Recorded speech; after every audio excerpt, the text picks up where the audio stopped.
Hi there, where are the official colours? Oh, we're starting on. Oh, I was enjoying my hot chocolate. Hi, we're Artificial Colours.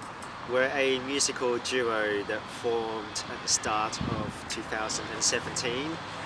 This is Nathan, who's the main songwriter and the main guru behind the lyrics, and I'm Daniel. I play the trombone, do some synthesizer work as well as the beats and production side of things. We will now talk you through the writing process of each. The tracks, track by track, of our new album, Microworld. It's on Spotify and other places. Links below or above. So firstly, Microworld is a concept album, and the concept comes from lots of different ideas, one of which is based on Dan's travels. He plays trombone on cruise ships, and when he returned from his first trip, when was that?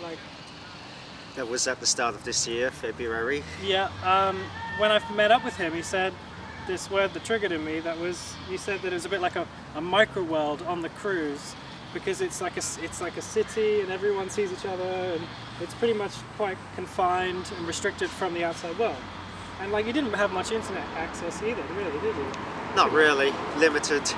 Yeah, so that was an interesting idea in itself for us. And then we just kept going and improvising and stuff like that. So we're going to talk about the tracks now and our different influences, yeah. How we approached each one of them. My hot chocolate is finished, so it's time. Now it's time. Yeah, you can finish that. Now it's time. I'm living on the sea, far away from all that I seem to love. When they call it my destiny, my roots are so small, I see lights above. Music is keeping me alive when I'm on my own. It's so... Okay, so the first track is Microworld, which is, Dan sings that one. I actually wrote it about the experience I just told you about. Let's just say the introduction of the album. Yeah, it introduces you to pretty much the whole concept. Because the track starts off with this pounding rock drum beat, which of course gets the listener in the mood, and banging on to a heavier section with guitars, symphonic trombones in there, and then I start singing, and then we take off to the Microworld. I hope the plane flying over was alright then. So basically what the process, well, not with this song, but with every other song, Nathan here tends to come up with the main skeleton of it, more or less the demos, and then I listen to them, and then we basically work on developing them, and whether it be rewriting drum parts and that, and once all that's done, then I write down the trombone parts and harmonies, and then vocal harmonies, and then we basically go through it section by section, making sure that it all flows. And, our musical process is pretty unique in that, I don't really know how to play any instruments, really. The computer. I play the computer, in which, I have the software and I just play by ear, and then I just go, and whatever feels really natural, I just go with that, and I don't consider myself as a proper musician. We do something very different, which is we are pretty much production based, and that allows us to add as much detail as we can and just go crazy with whatever sounds we want to go with and whatever feels natural to us, with everything really. Sure, studio based, you're stuck in the room, but you can be more creative than you can on the stage. But considering we work in 2 different rooms, it's 2 rooms, and then so it's not so bad. It's more than 1 room. So Dan, talk about the heaviness of Microworld. Any influences there coming out? One of many, yeah.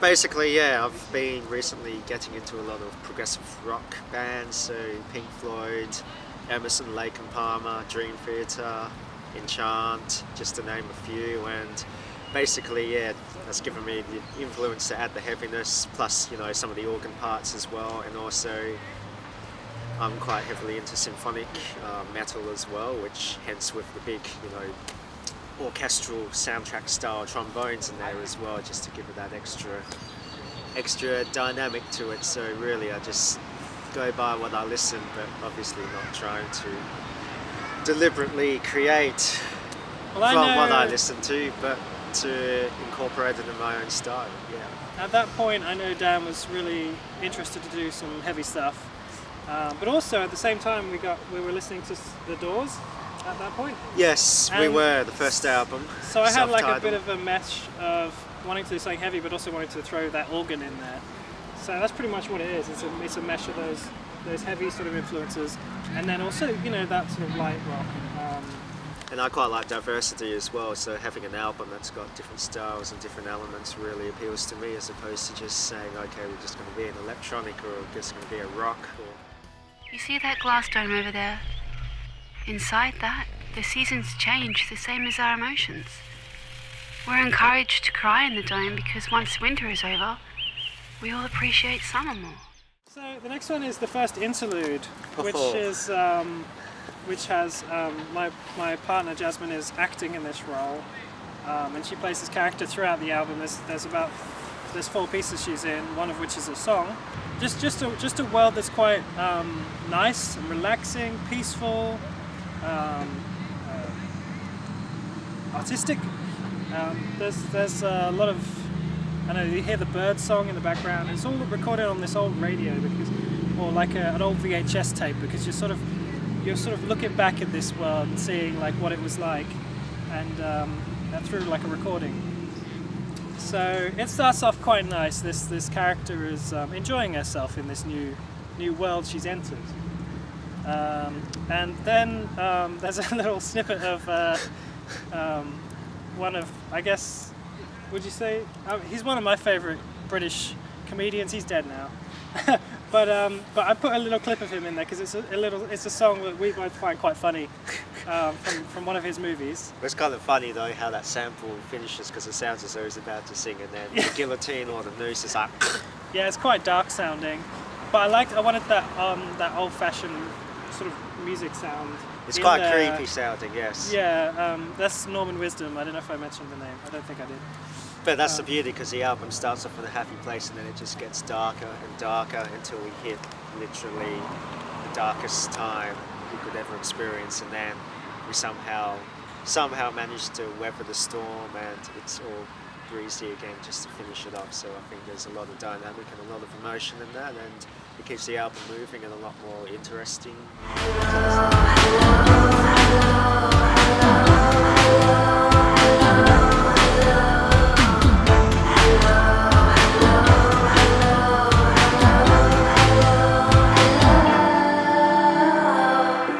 I still don't know why you stay. So the next song is Hello My Darling, which originally started off as more of a, I don't know, what sort of genre were we going for originally?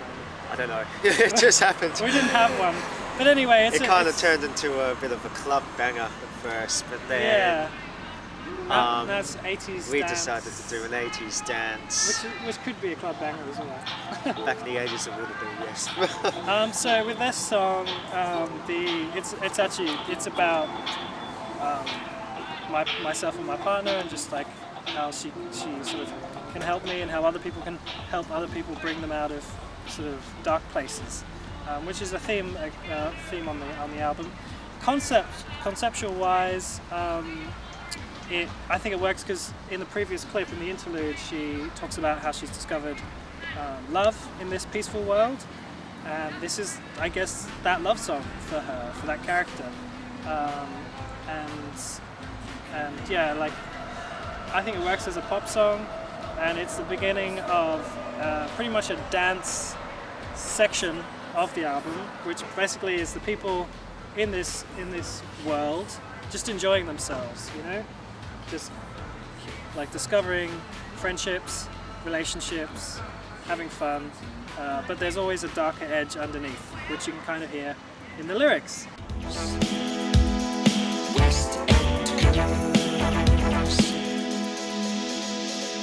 Too many shadows, whispering voices, faces on posters, too many choices. If, when, why, what, how much have you got? Have you got it? So the next song is the West End Girls cover, which was Dan did all of that. Well, basically, I did the cover back in 2014, and it was just sitting there, and I didn't know it was that old. yeah, it was pretty old actually. Wow. I redid the vocals like It's nice. a couple of months ago, but It's nice that it fit in. and Really well. changed the style of it. But when I used to do gigs, I used to sing that one. So yeah, it was around for a while, but it just somehow seemed to fit with everything else, and also basically to symbolise there's a party starting, And which like it's will nice to lead have, into the next track. it's nice to have a familiar song to just kind of get you like, oh wait a minute, I'm in this place, I'm one of these people, and I'm enjoying this as much as the characters are. And if I we think- go that deep into it. And I think you wouldn't expect it. You hear it and go, oh, I recognise that. Oh, that's Pet Shop Boys, West End Girls. So, which just snuck its way in before. But with I the guess, artificial colours twist. well, I guess stylistically as well, we've entered back into the 80s dance genre. So, starting off with Hello My Darling, then of course West End Girls, which is a 80s dance classic, of course, and then leading into the Mr. next Happy. track, which is What they said, trapped in a web. Look what they said, trapped in a web.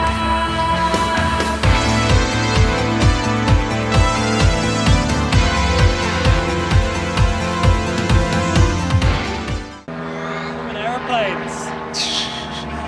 Aeroplane Jelly. It's Mr. Happy is lyrically about social confusion on technology, on modern technology, which is funny because the song is stylized in 80s style. But that's kind of interesting in itself. There's some cool guitar on it as well, isn't there? Oh, there's a lot of cool things on there. Yeah. Yeah, there's like some cool. There's a lot of synth solos and stuff. We basically just threw everything at it, didn't we? To make it as Your typical cheesy, 80s fun, electronic dancey. drums in there as well as the trombone, which again adds more of that symphonic lyrical element to it as well. And Mr. Happy is in relation to the smiley face emoticon, and how, you know, that's in everyone's conversation, you know, online, on Facebook, and the whole thing where people can send messages, but they're not getting a full experience of the message when they read it because they're not talking face to face. They're It's just just saying reading. a point, hey, I'm Mr. Happy, I've got a yellow face tabbed on you. Yeah, so basically like replying to a message, here's my smiley face, boom. But that's you all- could be getting that's all you mixed get. messages from that as Exactly, well. you might Mixed be like- messages are coming through. Exactly, it's like, what is So- that, sarcasm or is that something? So that's pretty much what it's about. Exactly, yes. Um, We thought it would be a fun one as well because the aim for this one was to make it sound as cheesy as possible, and I mean more cheese than a free cheese sauce. So But we decided to conceptually go as with well, we're using it as a sort of, or sort of possibly a leader of the pack. Mr. Happy is trying to is creating, is maybe the leader of this world. You know, he's the one everyone's sort of looking up to. He's telling everyone that they're going to be okay. he's the god. That it's all peaceful, that there's birds, and it's beautiful and lovely. He's the god of light and the god of happiness. But actually, you know, he's coming to possess you. And there's like a darker theme behind everything. Well, especially before the main chorus comes, we have to build up, and it goes, "Oh yeah, they're coming to possess me." Hey, I'm Mr. Happy. So that's what it leads up to, and then, of course, it's all happy and fun and games until bang.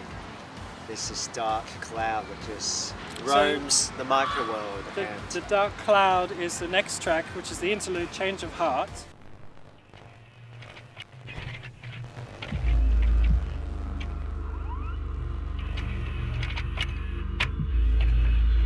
I don't like this place anymore. We've all been given masks to wear. Every mask is identical. My friend. and it's darker Which than again the moonless night. brings back the female character, and she is she's not feeling comfortable anymore, is she? She's not feeling comfortable in this No. microworld. She doesn't feel as though she belongs No, in the microworld. it seems like everyone is following him, but not having their own identities anymore. Everyone's wearing masks. Being possessed, it's very scary. basically, It's in a very nutshell. scary. And then that leads us into. Something new. See, we don't even know the tracks off by heart yet, so we have We just to... put it together today. Exactly.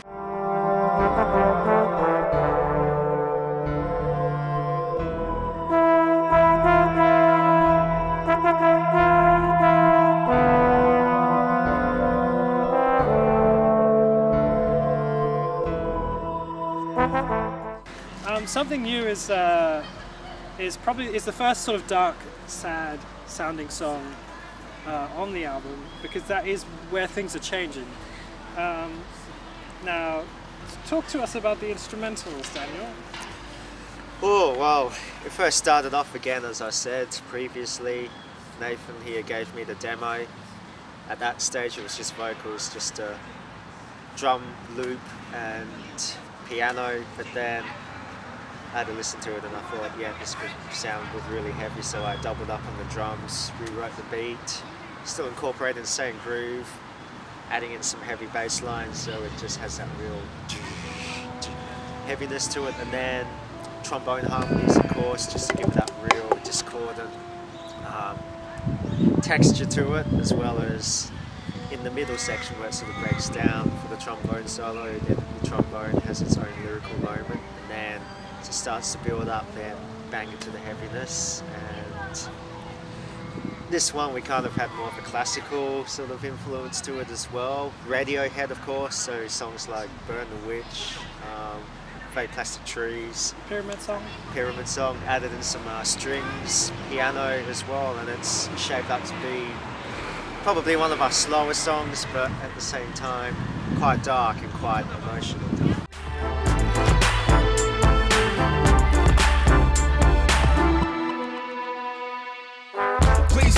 Say those things, see you lack love when you take those drinks, and it hurts me to see the way you think.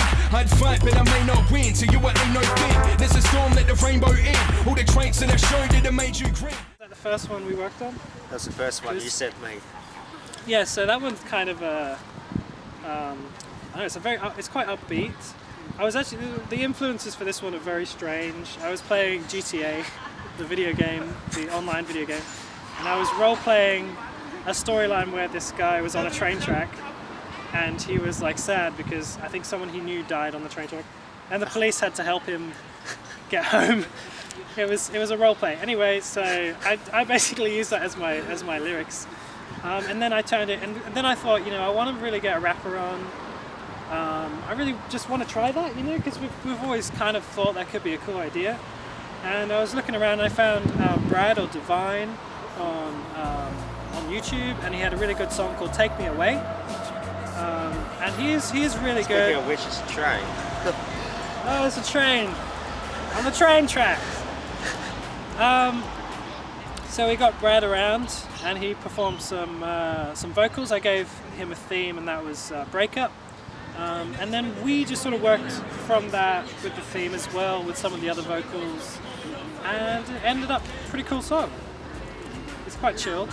It's kind of more of a sort of hip-hoppy elements, but as well still having the orchestrated trombones and strings and piano parts in there as well. So nice breaks. It's some kind nice of sad. breaks in there, but again, you can dance to it. So it is quite a sad one though. It's a very emotional one, especially if you're breaking up. So to all of those people who are ending relationships, that would definitely be one of your songs.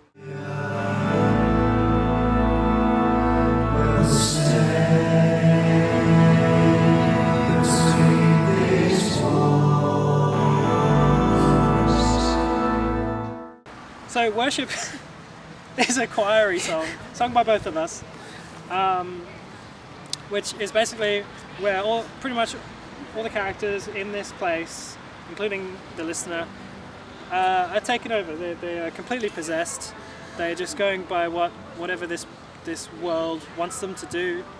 They've got no more direction, no more individuality. They wear their clothes, the other people's clothes. They talk their talks, read their books, sing their songs, whatever. They do everything. Production-wise and instrumentally as well, of course, to go with the vocals, there's the haunting dissonant chords of the pipe organ and the trombone harmonies that complement well. So we were wanting to go for that real sort of big Churchy? churchy cathedral-like sound, which we've definitely accomplished in that one as well. We just want everything to surround you as if, you've been taken out of the microworld and possessed to some dark demon, which leads us into the next. The Art People is the next track. Out of this, my rhyme, as every day is missed. Fairy lights on peaceful, never gonna let me down. Or should I stand on the old? The Art People is based around two things lyrically that inspired me. One was the general art scene, that art and music scene that, is, well, anywhere you go, there's always a general art and music scene, and there's always a dark side to it as well as a light side, a nice side, friendships, but there's also like this creepy sort of thing going. I always feel like there's a creepy atmosphere. Localized music is always a little scary. Absolutely. But there's always passion to it. There's always like groups of people that congregate, and that always felt like it was a separate world than to the world outside of that. I mean, everywhere has its own world, but specifically the art world is very interesting. It was that, and also this documentary I watched on Netflix called The Wild Wild Country, which is about this cult that took over in America in the 1982 or something. They were called the Rajneeshiyans, and you can look them up, but there was a very interesting documentary, and it just made me think, and we have a clip of the guru guy in the song. But that's basically where it starts. It's got a sort of a musical influence, and then it just leads on to something. I'll let you talk about that. Yeah, well, it kind of begins as if, we're singing in Jesus Christ Superstar or Phantom of the Opera. Then it goes into this kind of upbeat sort of, I don't even know what you call it really. It's a bit poppy. Yeah, sort of, and then out of nowhere, then bang, when it gets to the chorus, then we're into more of a extreme speed metal genre, which then the trombones carry out, again, the main melody in that, which gives it that symphonic metal element. So when I first heard the demo, it sounded dark to me, and I could just imagine, like your fast double kicks and, an extreme metal beat, as well as and there's the piano samples in there. The piano samples as well, and of course the trombones that give it more of that symphonic-y sound, and I guess that was influenced from the symphonic metal bands that I listened to, such as Dimmu Borgir and Nightwish, and because the orchestrations that those guys have written in their tracks are simply amazing. Is that the whole sort of dance while the night is young it sort of refers back to earlier on with like the dancing songs, It's like exactly, yeah. This is what we do here now. This is what we do all the time. Maybe the dancing and the fun isn't as fun as we thought. And as well as featuring a processed trombone solo with a bit of a wah-wah effect on there. That's so lovely. If you're listening to that and you're wondering, it kind of sounds like a trombone, but it sort of sounds like a synth. Yes, it is a trombone, but with a auto-wah filter on I love that, which sounds really cool as it gets to the end, and it goes into kind of like a half-time feel, still keeping the double kicks, and death metal growling as well as singing, and adding more sort of screechy harmonies on the top of there as well, and then it just ends with this massive bang, and listening to that track alone just gives you goosebumps, and it's a journey. But it does get quite tiring, but in a good way though, because you're going from one extreme to the other, and that is the height of the chorus is really punchy. The scariness. Especially the chorus, we dance where the night is young, it's not the same for everyone. So that just really in your face, and then it finishes. And then that leads us into our next track, which is what's the next track? Bedtime on the Train Home, which is my lullaby song. I see sunsets on this journey through the sea. I see sunrise when you wake up.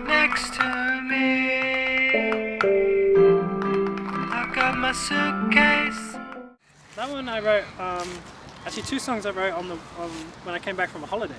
So, but that one I wrote on my most recent holiday, and it's just I just wanted to make something really calm, and actually it's a good idea I did, because I think it needed it after the art people. It's a just great something really contrast. relaxing. Yeah, just something like with as delicate instruments as I could choose, and I've been listening to a lot of Imogen Heap stuff, so there's a lot of inspiration coming out of that, and also in Hello My Darling as well.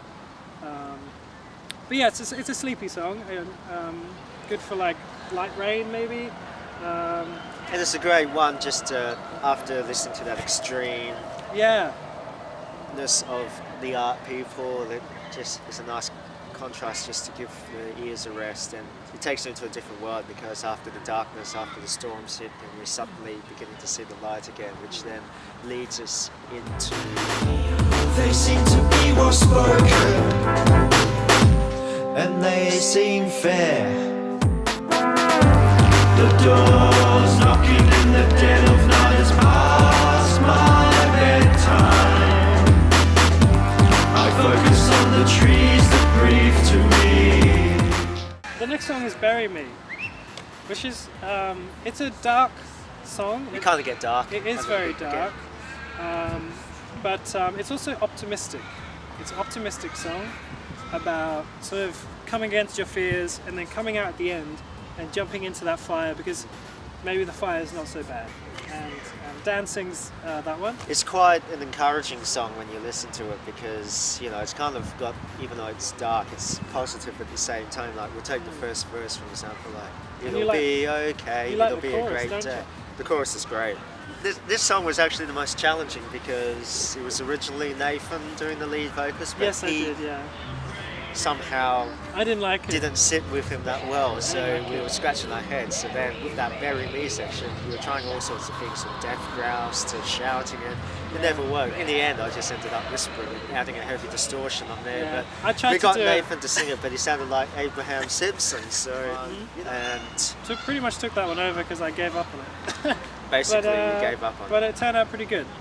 It's kind of dancey as well. And then goes into a breakdown where we have a nice lyrical trombone solo, and then Yep. it goes back into the chorus, and then the outro is basically the chorus extended again, but just with some extra bits, and then just ends, you know, with just your conventional structure of the chorus, and we're always singing this la la la la la la la la la, which is quite a Damon Albarn thing to do. I saw a light no one else could see. It took me home. Then we've got the little interlude that is the female character coming back, and It's funny because we kind of forget about the female character for those moments, and yeah, then it got so dark, and it's all part of the community at that point. But now, yeah, she's back, and she's it's a little bit of a hopeful sound. There's a harp plays, and yeah, and it's peaceful. And then maybe she's got away, and then we got the last song, which is Nest. And when you're going home, you're feeling bright as rain. It stresses away the pain.